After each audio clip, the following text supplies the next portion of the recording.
Hello students, transformer के इस chapter में आज हम पढ़ने जा रहे हैं ऑटो ट्रांसफॉर्मर के बारे में, जो कि एग्जाम पॉइंट ऑफ व्यू से बहुत ही ज्यादा इंपॉर्टेंट है। So I hope you are ready with your pen and paper. So without wasting much time let us start this video. तो अब ये जो ऑटो ट्रांसफॉर्मर है उसे हम कन्वेंशनल ट्रांसफॉर्मर की हेल्प से पढ़ने की कोशिश करेंगे, जिससे करके ऑटो ट्रांसफॉर्मर एकदम ही आसान हो जाए। कन्वेंशनल ट्रांसफॉर्मर में हमने क्या देखा था कि हमारे पास ऐसी दो कॉइल होती थी। एक कॉइल को हम प्राइमरी कॉइल बोलते थे, जिसपे नंबर ऑफ टर्न्स एनपी बराबर बोल देते थे। दूसरी कॉइल को हम सेकेंडरी कॉइल बोलते थे, जिसपे turns number of turns NS के बराबर हम बोल देते थे। और हमेशा प्राइमरी कॉइल को हम इनपुट देते थे, अल्टरनेटिंग करंट देते थे या कुछ वोल्टेज देते थे, जिसका वैल्यू ईपी के बराबर होता था।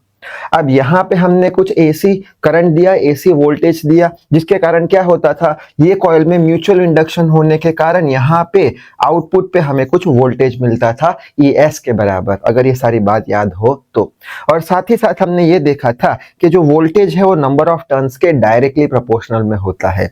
यानी कि अगर नंबर ऑफ टर्न्स हमारा कम है तो हमारा वोल्टेज भी कम होगा। ठीक है, यहाँ पे देख सकते हैं नंबर ऑफ टर्न्स कम है तो यहाँ पे वोल्टेज कम होगा, तो यहाँ पे लिख लेंगे लो वोल्टेज है। उसी तरीके से यहाँ पे नंबर ऑफ टर्न्स ज्यादा है तो वोल्टेज भी ज्यादा होगा, यानी कि यहाँ पे क्या होगा, हाई वोल्टेज होगा। तो ये ट्रांसफॉर्मर क्या कर रहा है, ये ट्रांसफॉर्मर हाई वोल्टेज को लो वोल्टेज में कन्वर्ट कर रहा है। यानी कि ये लो वोल्टेज में कन्वर्ट कर रहा है, तो ये कैसा ट्रांसफॉर्मर हो गया, स्टेप डाउन ट्रांसफॉर्मर हो गया। अब यही चीज को हम ट्रांसफॉर्मेशन रेशियो की हेल्प से भी समझ सकते हैं। ट्रांसफॉर्मेशन रेशियो में हमने क्या पढ़ा था, K इज इक्वल टू क्या था, ES by EP is equal to NS by NP। अब यहाँ पे NS का वैल्यू NP से कम है, NS कम है NP ज्यादा है, NS कम है NP ज्यादा है, यानी NS ये टर्म कम है ये ज्यादा है, यानी कम से ज्यादा को डिवाइड किया, कम से ज्यादा को डिवाइड किया तो एक से आंसर K का कम आने वाला है, यानी K का आंसर एक से कम आया। जब भी आंसर K का आंसर एक से कम होता है तो ऐसे ट्रांसफॉर्मर को हम क्या बोलते हैं, स्टेप डाउन ट्रांसफॉर्मर बोलते हैं। और इसमें वोल्टेज हमारी सेकेंडरी कॉइल में कैसे इंड्यूस्ड होता है, म्यूचुअल इंडक्शन से इंड्यूस्ड होता है। ठीक, अच्छा, अब इसके रिस्पेक्ट में हम समझ लेते हैं ऑटो ट्रांसफॉर्मर। ऑटो ट्रांसफॉर्मर में हम सिर्फ और सिर्फ एक ही कॉइल का यूज करते हैं। यहाँ पे एक ही कॉइल बना के रखी है और कोई कॉइल है नहीं, सिर्फ और सिर्फ एक ही कॉइल का यूज करेंगे। और ये कॉइल के दो टर्मिनल के अक्रॉस हम क्या देंगे, उसे इनपुट देंगे, यानी अल्टरनेटिंग करंट या फिर वोल्टेज देंगे। ठीक है, तो यहाँ पे हमने क्या दिया, इसको इनपुट दिया। ये इनपुट पे वोल्टेज मान के चलते हैं EP है। और कन्वेंशनल ट्रांसफॉर्मर में हमने क्या देखे था, हमेशा इनपुट साइड क्या कनेक्ट करते हैं, प्राइमरी कॉइल कनेक्ट करते हैं, हमेशा input side primary coil connect करते हैं। यहाँ पे ये इनपुट साइड है तो इनपुट साइड हमने ये प्राइमरी कॉइल कनेक्ट करी, तो ये हो गई हमारी पूरी प्राइमरी कॉइल, जिसपे नंबर ऑफ टर्न्स हम NP के बराबर मान लेंगे। आई होप इतनी बात समझ में आ गई होगी। ठीक है, बाद में हम क्या करेंगे, यहां से एक टर्मिनल निकालेंगे और यहां पे हम टैपिंग कर देंगे, टैपिंग करके एक टर्मिनल निकालेंगे। टैपिंग यानी क्या, वायर का एक टुकड़ा हमने ज्वाइन कर लिया यहाँ पे, बस और कुछ नहीं, रोटरी स्विच की हेल्प से। रोटरी स्विच का क्या फंक्शन है, वो ये जो टैपिंग है इसको ऊपर नीचे करने के लिए काम आता है बस। तो यहाँ पे हमने क्या किया, टैपिंग कर दिया। टैपिंग करने पर हमें ये दो टर्मिनल के अक्रॉस क्या मिलने वाला है, आउटपुट मिलने वाला है, कुछ वोल्टेज सेकेंडरी साइड ES मिलने वाला है। और ये जो हमारा आउटपुट है उसे हम किससे कनेक्ट कर देंगे, लोड रेजिस्टेंस से कनेक्ट कर देंगे। RL यानी लोड रेजिस्टेंस से कनेक्ट कर देंगे। लोड रेजिस्टेंस यानी जहां पे भी हमें करंट चाहिए वो डिवाइस को हम कनेक्ट कर देंगे। जैसे कि इलेक्ट्रिक मोटर को चाहिए करंट, तो वहां पे हमने आउटपुट कनेक्ट कर दिया। ठीक है, अच्छा, अब यहाँ पे आउटपुट साइड हमने बना दी। ये जो हमारा कन्वेंशनल ट्रांसफॉर्मर है उसमें क्या था, आउटपुट साइड हमेशा कौन सी हम कॉइल कनेक्ट करते हैं, सेकेंडरी कॉइल कनेक्ट करते हैं आउटपुट साइड। तो ये हो गई हमारी आउटपुट साइड, ये हो गई हमारी आउटपुट साइड। आउटपुट साइड हम कौन सी कॉइल कनेक्ट करते हैं, सेकेंडरी कॉइल कनेक्ट करते हैं। तो ये हो गई हमारी सेकेंडरी कॉइल, तो ये हो गई हमारी सेकेंडरी कॉइल, जिसमें नंबर ऑफ टर्न NS के बराबर है। सो आई होप ये भी बात समझ में आ गई होगी।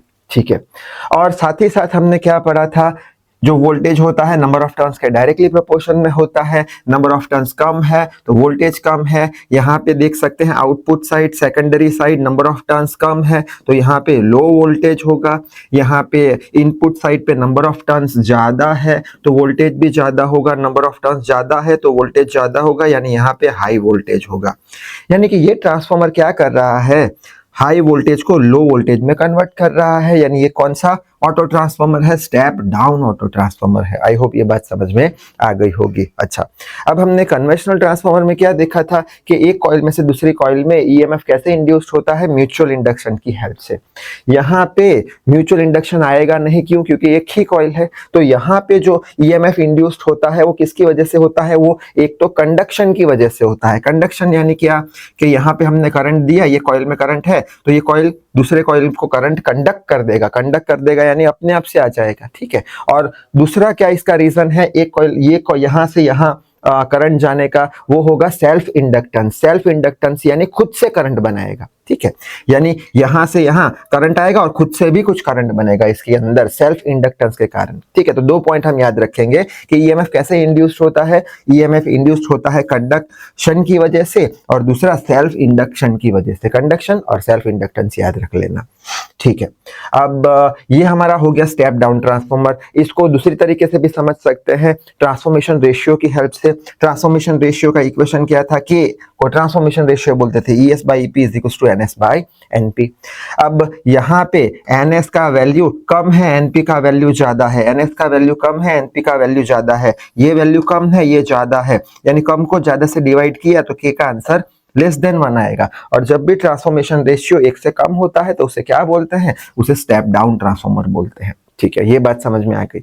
अब दूसरी एक इंपॉर्टेंट चीज, ऑटो ट्रांसफॉर्मर। ऑटो का नाम ऑटोमेटिक ऐसा समझने की जरूरत नहीं है, ये ग्रीक वर्ड है उसमें से ऑटो वर्ड लिया है, ये ऑटोमेटिक नहीं है, ठीक है। दूसरी एक इंपॉर्टेंट बात कि ये जो हमारा कन्वेंशनल ट्रांसफॉर्मर है उसमें ये जो हमारा आउटपुट साइड है वहां पे वोल्टेज फिक्स होता है। जैसे कि यहाँ पे 100 वोल्ट है और यहाँ पे मान के चलते हैं 40 वोल्ट है तो ये 40 वोल्ट फिक्स हो जाएगा। क्यों फिक्स हो जाएगा, क्योंकि नंबर ऑफ टर्न्स फिक्स है। यानी नंबर ऑफ टर्न्स अगर फिक्स है तो आउटपुट पे भी वोल्टेज सेम है, क्योंकि नंबर ऑफ टर्न चेंज नहीं हो रहे हैं तो आउटपुट पे भी वोल्टेज सेम रहेगा। लेकिन ऑटो ट्रांसफॉर्मर में क्या होगा, ऑटो ट्रांसफॉर्मर में आउटपुट साइड पे नंबर ऑफ टर्न फिक्स है नहीं। क्यों, क्योंकि हम ये जो टैपिंग है इसको थोड़ा ऊपर भी कर सकते हैं, इसको थोड़ा नीचे भी कर सकते हैं, यानी नंबर ऑफ टर्न्स को हम चेंज कर सकते हैं। अगर नंबर ऑफ टर्न्स को हमने बढ़ाया या घटाया तो वोल्टेज भी बढ़ेगा घटेगा। यानी आउटपुट साइड हमें बहुत सारे वोल्टेज मिलेंगे, वेराइटीज ऑफ वोल्टेज मिलेंगे। मान के चलते हैं हमने यहाँ पे टैपिंग किया है तो अभी मान के चलते हैं 50 वोल्ट हमें मिला, ठीक है, 50 वोल्ट मिला। इसको ऊपर किया तो 60 वोल्ट मिला, इसको और ऊपर किया तो 70 वोल्ट मिला, इसको नीचे किया तो 40 वोल्ट मिला। नंबर ऑफ टर्न कम हो रहे हैं तो वोल्टेज भी कम हो रहा है, ठीक है। नंबर ऑफ टर्न कम हो रहे हैं तो वोल्टेज भी कम हो रहा है, और नीचे किया तो 10 वोल्ट मिला, ठीक है। यानी आउटपुट साइड ऑटो ट्रांसफॉर्मर में हमें क्या मिल रहा है, वेराइटीज ऑफ वोल्टेज मिल रहे हैं, वेराइटीज ऑफ ईएमएफ हमें मिल रहे हैं। ये ऑटो ट्रांसफॉर्मर का एक एडवांटेज है। तो I hope step down transformer में समझ आ गया होगा। अब स्टेप अप ट्रांसफॉर्मर की बात कर लेते हैं, कन्वेंशनल ट्रांसफॉर्मर की बात करते हैं। स्टेप अप ट्रांसफॉर्मर में क्या होता था कि प्राइमरी साइड को तो हम इनपुट देते हैं, यहाँ पे प्राइमरी साइड पे कम टर्न है यानी वोल्टेज नंबर ऑफ टर्न के डायरेक्टली प्रोपोर्शन में है। कम टर्न है तो वोल्टेज भी कम होगा तो यहाँ पे लो वोल्टेज होगा। यहाँ पे ज्यादा टर्न है तो ज्यादा वोल्टेज होगा तो यहाँ पे हाई वोल्टेज होगा। यहाँ पे क्या होगा, म्यूचुअल इंडक्शन होगा। म्यूचुअल इंडक्शन होने के कारण ईएमएफ इंड्यूस्ड होगा यहाँ पे, ठीक है। तो म्यूचुअल इंडक्शन होने के कारण ईएमएफ इंड्यूस होगा। अब ये ट्रांसफॉर्मर क्या कर रहा है, ये ट्रांसफॉर्मर लो वोल्टेज को हाई वोल्टेज में कन्वर्ट कर रहा है, वोल्टेज बढ़ा रहा है यानी स्टेप अप कर रहा है, तो ये स्टेप अप ट्रांसफॉर्मर हो गया, ठीक है। उसी तरीके से यही स्टेप अप ट्रांसफॉर्मर हम ट्रांसफॉर्मेशन रेशियो की हेल्प से भी समझ सकते हैं। Transformation ratio K is equal to क्या होता है, ES by EP is equal to NS by NP। यहाँ पे जो हमारा NS है NP से बड़ा है, NS जो है NP से बड़ा है, यानी ये बड़ा है ये छोटा है। बड़े को छोटे में से डिवाइड करेंगे तो आंसर K का 1 से बड़ा आएगा, यानी ट्रांसफॉर्मेशन रेशियो K से बड़ा है, 1 से बड़ा है। जब भी ट्रांसफॉर्मेशन रेशियो 1 से बड़ा होता है तो उसे कौन सा ट्रांसफॉर्मर बोलते हैं, स्टेप अप ट्रांसफॉर्मर बोलते हैं। अच्छा, अब यही चीज ऑटो ट्रांसफॉर्मर में समझ लेते हैं, स्टेप अप ऑटो ट्रांसफॉर्मर। तो स्टेप ऑटो ट्रांसफॉर्मर में हम क्या करते हैं, एक ही हम वाइंडिंग लेते हैं, एक ही कॉइल लेते हैं, तो एक ही कॉइल हमने लिया है। यहाँ से एक टर्मिनल हमने ऐसे निकाल दिया, ठीक है। बाद में दूसरा टर्मिनल को हम क्या करेंगे, यहाँ पे टैपिंग कर देंगे रोटरी स्विच की हेल्प से। तो यहाँ पे हमने टैपिंग कर दिया और ये दो टर्मिनल के अक्रॉस हम इनपुट एसी सोर्स दे रहे हैं। ये दो टर्मिनल के अक्रॉस हम इनपुट दे रहे हैं, कुछ वोल्टेज ईपी दे रहे हैं ये दो टर्मिनल के अक्रॉस, ठीक है। और हमेशा इनपुट साइड कौन सी कॉइल कनेक्ट करते हैं, प्राइमरी कॉइल कनेक्ट करते हैं इनपुट साइड। तो ये हो गई हमारी इनपुट साइड, तो हमारी प्राइमरी कॉइल हो गई, ये वाली हमारी प्राइमरी कॉइल हो गई, जिसपे नंबर ऑफ टर्न्स हम एनपी बोल देंगे, ठीक है। इतनी बात समझ में आ गई। और ये दो टर्मिनल के अक्रॉस हम क्या लेंगे, हम आउटपुट लेंगे, कुछ वोल्टेज मिलेगा सेकेंडरी साइड ईएस के बराबर। और ये दो टर्मिनल को हम लोड रेजिस्टेंस के साथ कनेक्ट कर देंगे, यानी जो भी डिवाइस को ये करंट चाहिए या वोल्टेज चाहिए उसको उसके साथ कनेक्ट कर देंगे। हमेशा आउटपुट साइड हम क्या कनेक्ट करते हैं, सेकेंडरी कॉइल, ठीक है, आउटपुट साइड। तो ये हो गई हमारी आउटपुट साइड, यहाँ पे हम देखते हैं ये आउटपुट साइड हो गई, तो ये हो गई हमारी सेकेंडरी कॉइल, ये पूरी हो गई हमारी सेकेंडरी कॉइल, जिसमें नंबर ऑफ टर्न्स हम एनएस के बराबर बोल देंगे। तो आई होप ये कंस्ट्रक्शन समझ में आ गया होगा, ठीक है।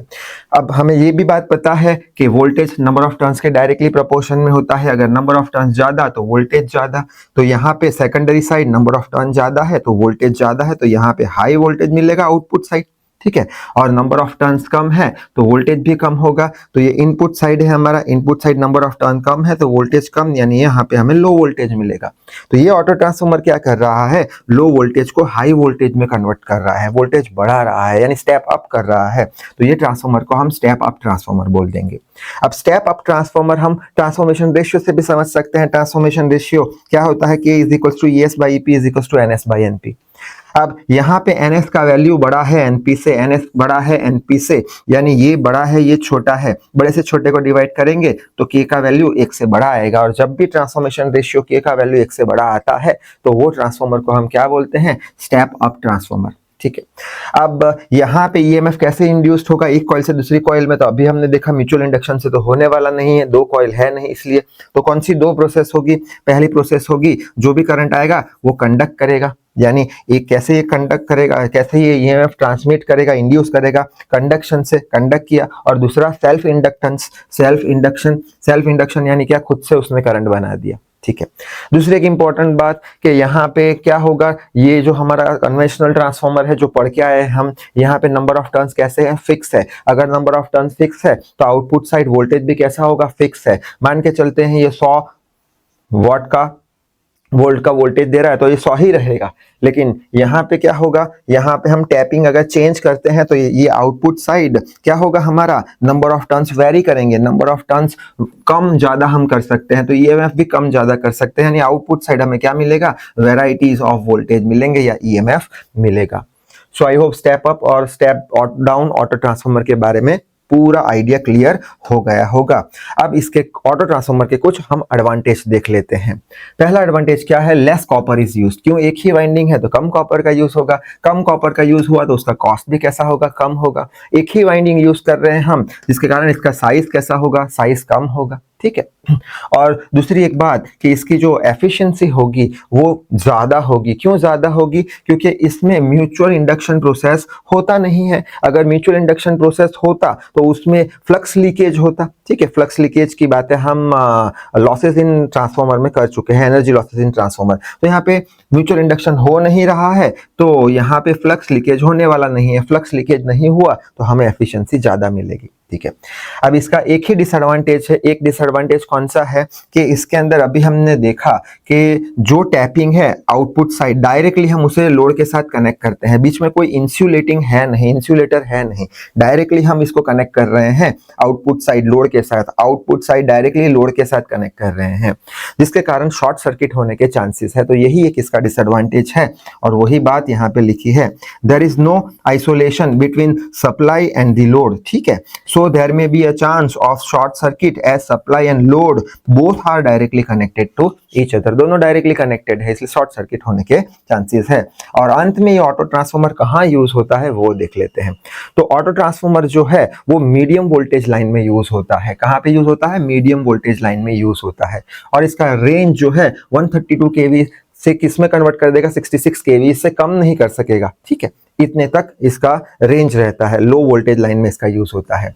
नेक्स्ट कहाँ पे यूज होता है, जैसे कि हम ट्रांसमिट कर रहे हैं हमारी इलेक्ट्रिसिटी को एक जगह से दूसरी जगह, पावर स्टेशन से घर पे सपोज करते हैं, तो कुछ वोल्टेज ड्रॉप आएगा, वो वोल्टेज ड्रॉप ना आए उसके लिए ये जो ऑटो ट्रांसफार्मर है बीच में कहाँ पे लगाया जाता है, तो वो वोल्टेज ड्रॉप को ऑटो ट्रांसफार्मर कंपनसेट कर देता है। ठीक है, तो वही बात लिखी है, there is voltage drop in the distribution cable, step up auto transformer is used to compensate this voltage drop. ठीक है, अच्छा नेक्स्ट कहाँ पे यूज होता है, इंडक्शन मोटर में यूज होता है। ये आने वाले वीडियोस में हम पढ़ेंगे क्या होता है इंडक्शन मोटर। ये इलेक्ट्रिक फर्नेस में यूज होता है। इलेक्ट्रिक फर्नेस यानी जैसे कि एक बड़ा सा कुछ हमारे पास शेल है, ठीक है, बड़ा सा कुछ हमारे पास डिवाइस है, उसके अंदर हमने कुछ भरा है जिसको गर्म करना है, तो अगर गर्म हम करते हैं जो डिवाइस में, उसको फर्नेस बोलते हैं। ठीक, नेक्स्ट है auto transformer is used in the electric locomotive for the control, यानी आउटपुट साइड वोल्टेज कंट्रोल करना है हमें, ऐसा कोई डिवाइस है तो वहां पे ऑटो ट्रांसफार्मर का यूज होता है। So I hope auto transformer अच्छे से समझ में आ गया होगा। तो इस वीडियो में बस इतना ही। Till then read hard work hard, thank you very much.